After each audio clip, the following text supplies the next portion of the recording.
பிடி கொழுக்கட்டை கருப்பு கவுனி அரிசி மாவில் எப்படி செய்கிறதுன்னு பார்க்கலாமா. இதுக்கு நான் 1/2 கப் ஜாகரியை 1/2 கப் தண்ணியில் நல்லா மெல்ட் பண்ணி மட்டும் எடுத்துக்க, பாகுலாம் எடுக்கல.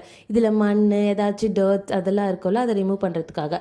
அதுக்கப்புறமா அதை ஸ்ட்ரெயின் பண்ணி அது சைடாக எடுத்து வச்சுட்டு ஒரு பேனில் இந்த ஜாகரி சிரப்பை ஆட் பண்ணிவிட்டு ஸ்லைஸ் பண்ணி வச்சுருக்க கோகோனட் கார்டமம் பவுடர் ஏலக்காய் பவுடர் ஆட் பண்ணி நல்லா மிக்ஸ் பண்ணி விட்டுட்டு 1 கப் அளவுக்கு கருப்பு கவுனி அரிசி மாவை எடுத்து ஸ்ப்ரிங்கிள் பண்ணியிருப்பேன். அதாவது நம்ம மிக்ஸ் பண்ணிக்கிட்டே ஆட் பண்ணணும். அப்போ தான் வந்து எந்த கட்டியும் கட்டாமல் அழகாக ஸ்மூத்தாக வரும். ஃபாஸ்ட்டாக மிக்ஸ் பண்ணிங்கன்னா ஈஸியாக இருக்கும். அது மிக்ஸ் பண்ணி விட்ட பிறகு இந்த கன்சிஸ்டன்சியில் இருக்கும். அதில் 1 tablespoon of ghee add பண்ணி மிக்ஸ் பண்ணிவிட்டு கூல் டவுன் பண்ண விட்டுருங்க. ப்ரீபெப்பாக வந்து நான் இன்றைக்கி ஒரு ஸ்டீமரில் தான் குக் பண்ண போகிறதுனால அதில் தண்ணி ஆட் பண்ணி சைடாக வச்சாச்சு.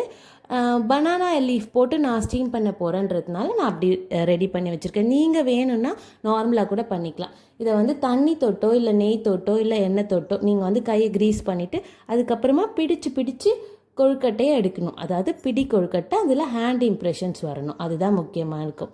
அதை வந்து பிடிச்சு ரொம்ப ஒன்று மேலே ஒன்று வைக்காமல் கொஞ்சம் ஈவன் ஸ்பேஸிங்கில் வச்சு 10 to 12 மினிட்ஸ்க்கு குக் பண்ணிவிட்டு 2 மினிட்ஸ்க்கு ரெஸ்ட் பண்ணிங்கன்னா கரெக்டாக இருக்கும். செம்ம டேஸ்ட்டாக இருக்கும். ட்ரை பண்ணி பாருங்கள். நான் வந்து வீட்டிலே அரைச்ச மாவுன்றதுனால இந்த ரேஷியோ. உங்களுக்கு பேக்கெட் மாவுனா நீங்கள் அதில் இருக்க இன்ஸ்ட்ரக்ஷன்ஸ் படி குக் பண்ணிக்கோங்க. Cook with love, serve with that. இந்த வீடியோ பிடிச்சிருந்துச்சுன்னா ஃபாலோ பண்ண மறக்காதீங்க. மற்ற வீடியோஸ்க்கு சேனலை ஃபாலோ பண்ணிக்கோங்க. தேங்க்யூ.